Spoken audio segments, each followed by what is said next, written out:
नमस्कार, बुलेटिन में आप सबका स्वागत है। मैं हूं आप सबके साथ अनूप। पेगासस जासूसी मामले को लेकर सीएम नीतीश कुमार ने बड़ा बयान दिया। नीतीश कुमार ने इस मसले पर जांच की मांग की, जिससे विपक्ष को बल मिला तो वहीं बीजेपी थोड़ी असहज हो सकती है। ये रिपोर्ट देखिए, फिर बयान के मायने भी समझाएंगे। विपक्ष जो डिमांड कर रहा है, उस चर्चा की अनुमति दी जाए। यूं ही पिछले 2 हफ्ते से संसद के मॉनसून सत्र के दोनों सदनों में हंगामे की बारिश हो रही है, जिसकी वजह है पेगासस जासूसी मुद्दा, जिसको लेकर सरकार और विपक्ष के बीच गतिरोध बना हुआ है।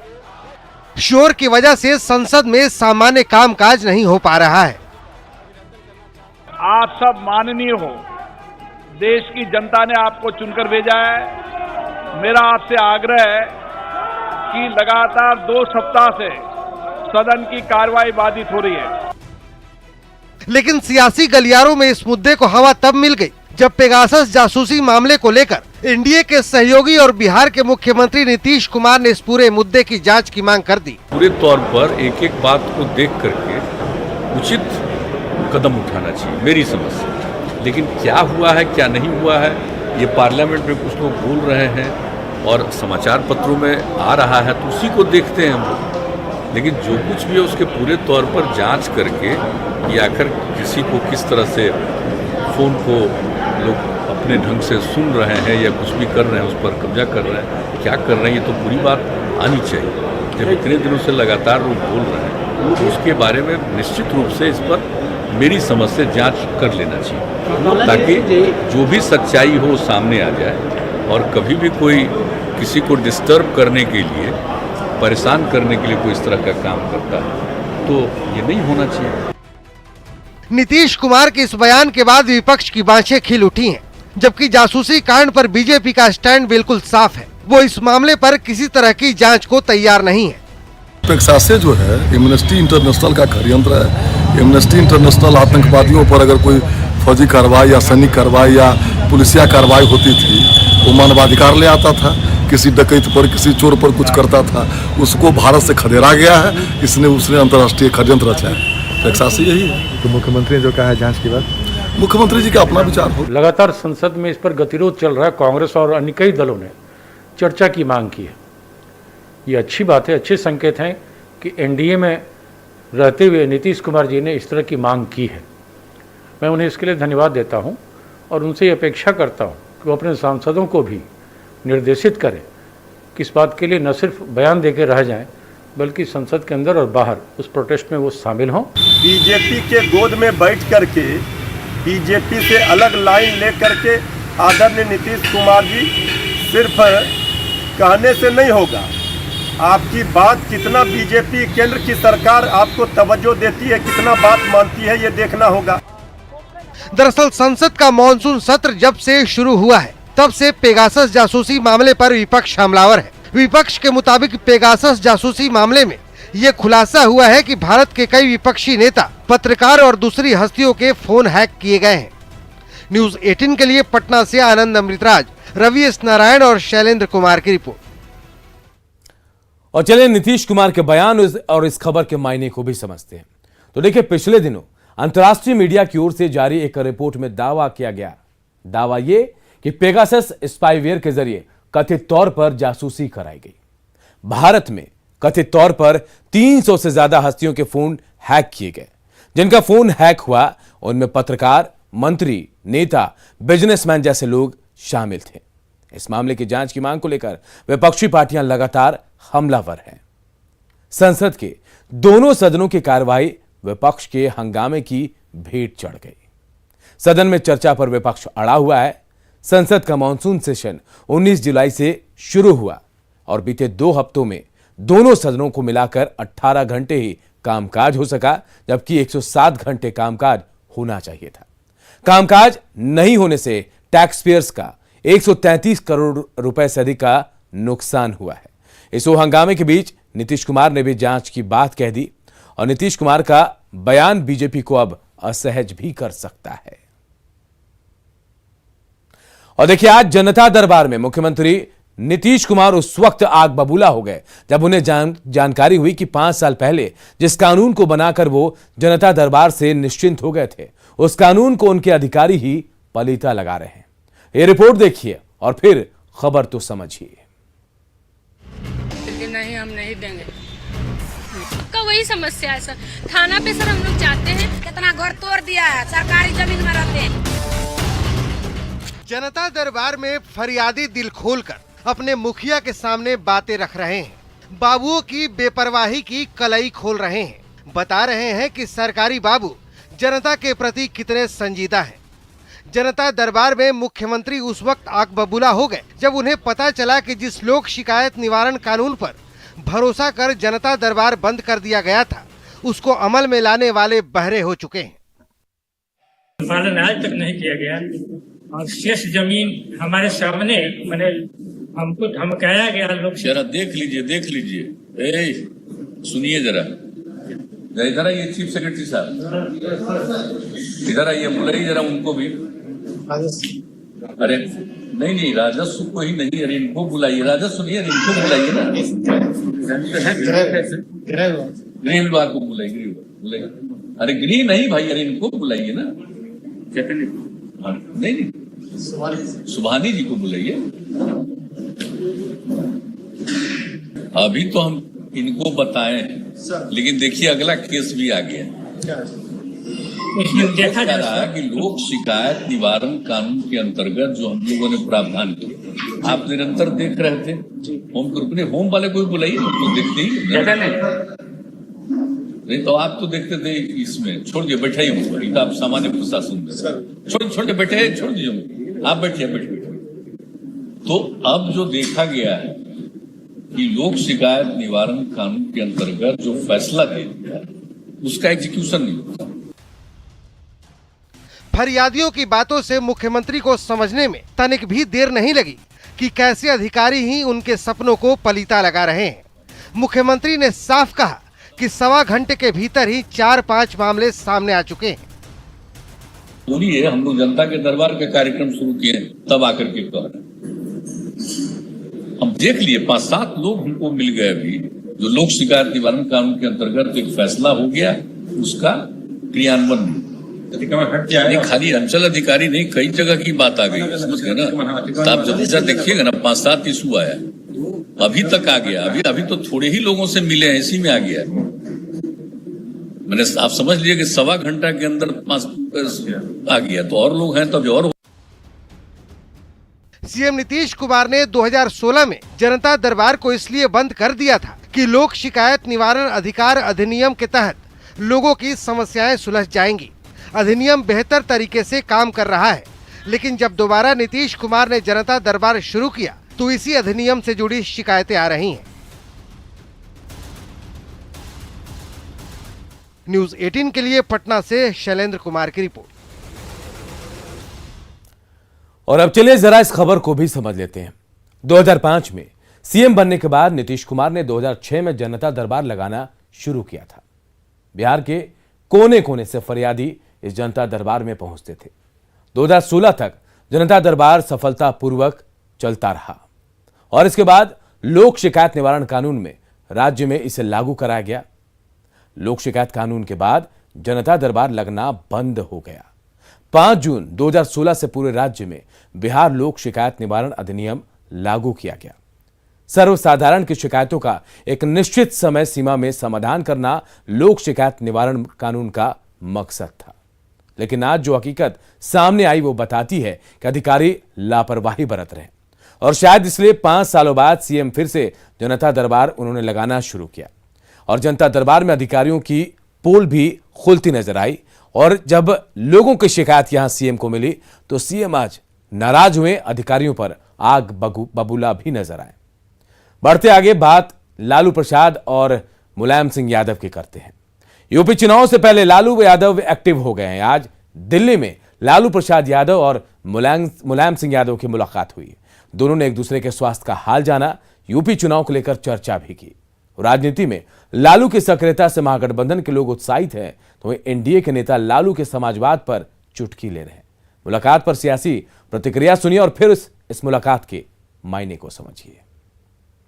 और तो लोग को लगता है कि कौन ऐसा नेता देश में है जो तमाम पार्टी के नेताओं से बात करके एक ढंग का मजबूत विपक्ष बना सकता है, जिसका तमाम देश के हर क्षेत्रीय पार्टी, राष्ट्रीय पार्टी बात मानती हो, इज्जत करती हो उनके विचारों का। तो उसी में लोग लालू यादव की तरफ पूरा देश देख रहा है। लालू जी अपनी महती जिम्मेदारी को निभाने का काम करेंगे। देते नहीं है, इसलिए बिल्कुल वो देश के खिलाफ सरकार काम कर रही है, देश को तोड़ने का काम कर रही है। इसलिए सभी पार्टियों को जो भारतीय जनता पार्टी के विचारधारा से अलग है, उनको एक साथ मिलके सरकार बनानी चाहिए।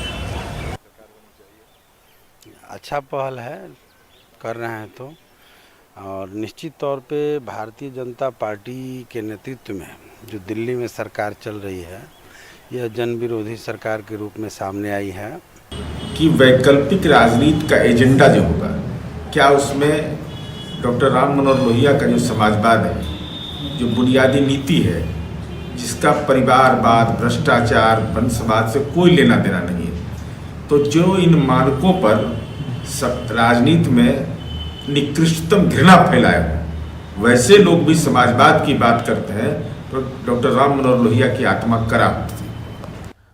और देखिए, इस मुलाकात के बाद लालू यादव ने मुलाकात की तस्वीरों के साथ ट्वीट किया और लिखा कि देश के वरिष्ठतम समाजवादी साथी आदरणीय श्री मुलायम सिंह जी के साथ मुलाकात कर उनका कुशल छीम जाना, खेत खलियान, गैर बराबरी, अशिक्षा, किसानों, गरीबों व बेरोजगारों के लिए हमारी साझी चिंताएं हैं और लड़ाई है।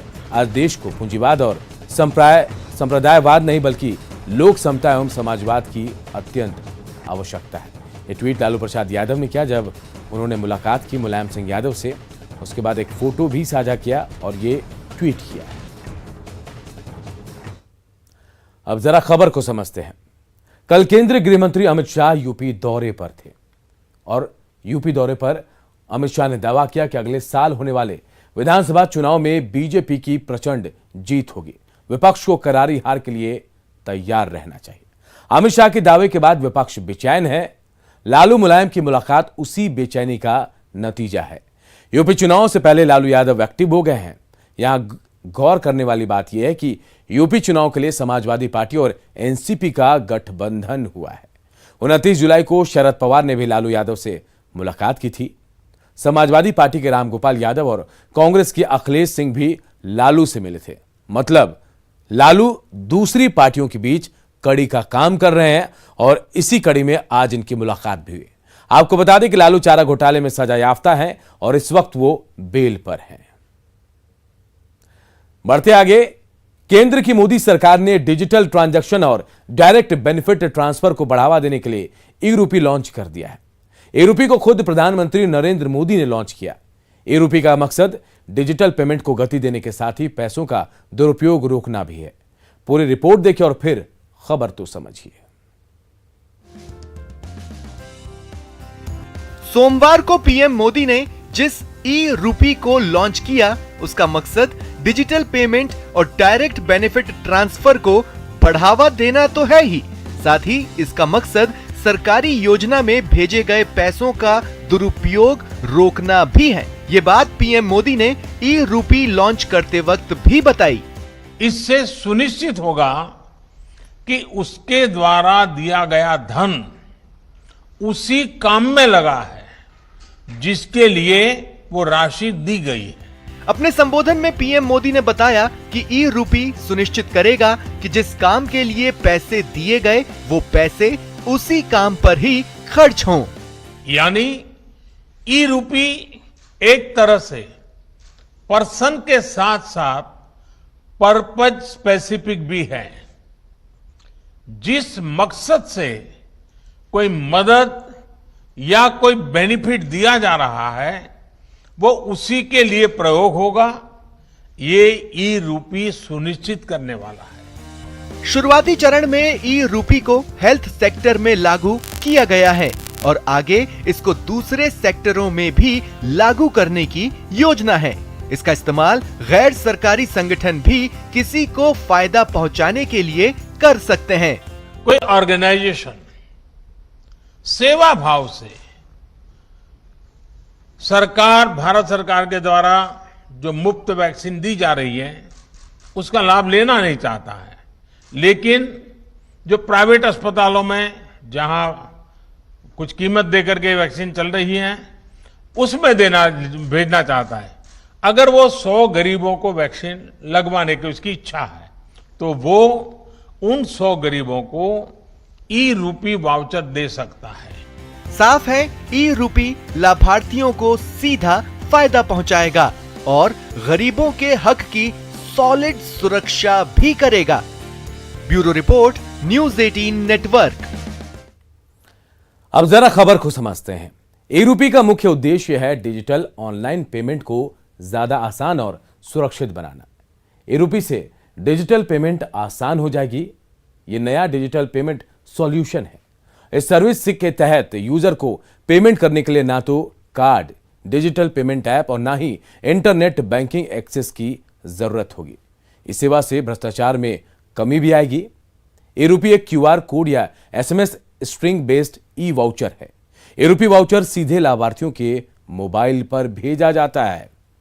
इससे सरकारी योजनाओं का लाभ जो है सीधे लाभार्थियों को मिलेगा और यही वजह है कि इसे आज प्रधानमंत्री ने लॉन्च किया और यह माना जा रहा है कि इससे जो भ्रष्टाचार है उस पर भी नकेल लगेगी।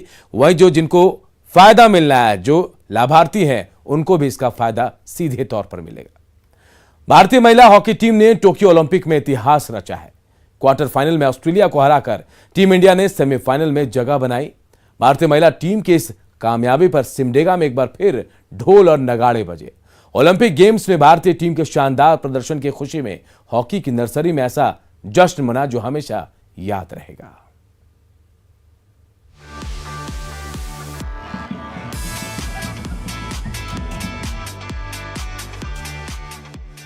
हॉकी की नर्सरी सिमडेगा में एक बार फिर आन बान और शान के साथ तिरंगा लहरा रहा है। हर तरफ जश्न का माहौल है। हिप हिप हुर्रे और चख दे इंडिया के नारे लग रहे हैं।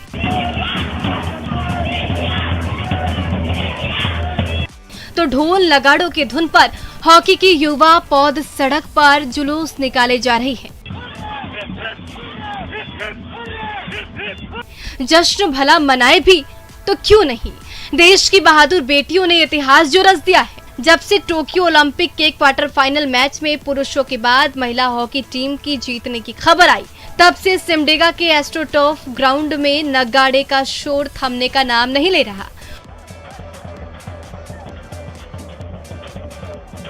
हम लोग बहुत खुशी महसूस कर रहे हैं कि वो अभी ओलंपिक खेल रहे हैं और सेमीफाइनल में पहुंच गए हैं। दोनों ही टीम को बहुत बहुत शुभकामनाएं कि वो लोग सेमीफाइनल में पहुंच गए हैं और आगे भी फाइनल तक खेले और गोल्ड मेडल लाए। टोक्यो ओलंपिक में भारतीय महिला हॉकी टीम की सदस्य के रूप में झारखंड की दो बेटियां सलीमा टेटे और निक्की प्रधान इस समय पूरा दमखम दिखा रही हैं। सलीमा टेटे ने तो सालों सिमडेगा के इसी हरे भरे एस्ट्रोटर्फ ग्राउंड में पसीना बहाया है, तो अपनी बहादुर बेटी की इस सफलता पर सिमडेगा को भी भरपूर गर्व है। इसलिए ओलंपिक गेम्स में भारतीय टीम की सफलता की खुशी में सिमडेगा के कोने कोने में जोरदार जश्न मनाया जा रहा है। बहुत दिन बाद 40-45 साल बाद ओलंपिक में हम लोग क्वार्टर फाइनल जीते और सेमी फाइनल में प्रवेश किए। पहला अवसर है जब भारतीय महिला हॉकी टीम सेमीफाइनल में पहुंची है। हम उम्मीद करेंगे और शुभकामनाएं देंगे और दुआ करेंगे कि भारतीय टीम सेमीफाइनल में जीतकर फाइनल भी खेले और फाइनल भी जीते और पूरे विश्व में, पूरे यूनिवर्स में भारत का परचम लहराए। तो सिमडेगा और झारखंड ही नहीं, पूरा देश गोल्ड मांग रहा है। उम्मीद है जाबाज बेटियां देशवासियों की उम्मीदों पर खरा उतरेंगी और हॉकी ग्राउंड में दमखम लगाकर दिखा देंगी कि वो किसी से कम नहीं है। श्रीरामपुरी, न्यूज़ 18, सिमडेगा। अब जरा खबर को समझते हैं। 1980 के मॉस्को ओलंपिक में पहली बार महिला हॉकी टीम को ओलंपिक में शामिल किया गया था। इसके बाद 1980 के बाद भारतीय टीम सिर्फ 2016 में रियो ओलंपिक के लिए क्वालिफाई कर पाई। 2016 में भी टीम 12वें स्थान पर रही थी, लेकिन अब इस जीत ने तय कर दिया कि देश की बेटियां किसी से भी कम नहीं है। पीवी सिंधु ने कल ब्रॉन्ज जीता था। मीराबाई चानू ने भी पदक जो है देश के नाम किया, यह पहला पदक था। अभी तक सिर्फ बेटियों ने ही ओलंपिक में परचम लहराया है। बेटियों का परचम लहराना जो है नारी शक्ति का परिचायक है और इसी कड़ी में महिला हॉकी टीम भी 2 कदम आगे बढ़ चुकी है। फिलहाल इस बुलेटिन में इतना ही। मुझे दीजिए इजाजत। नमस्कार।